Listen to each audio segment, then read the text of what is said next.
So I am at an open house in Fayetteville, Georgia, beautiful new community by DRB Homes. And so, you know, open house events are always fun because you get little treats. And so I have my my icy. So we're gonna go and just have a look at some of the homes in the community, and I'm gonna have a whole lot of great videos to show you all about this community, all of the available homes they have and floor plans. So just wait and see. We're gonna go inside now.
So today I attended an open house, and this neighborhood in Fayetteville is really nice. I mean, I guess you can see behind me.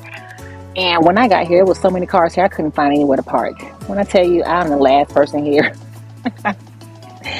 I'm the last person here. Look, there's like nobody else here.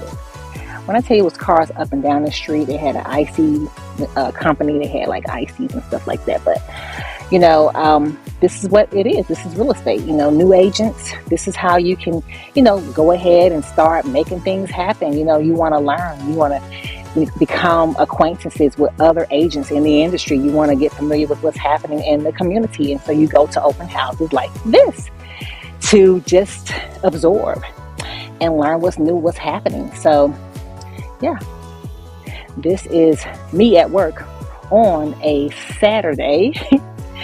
And I love it. All right, stay tuned.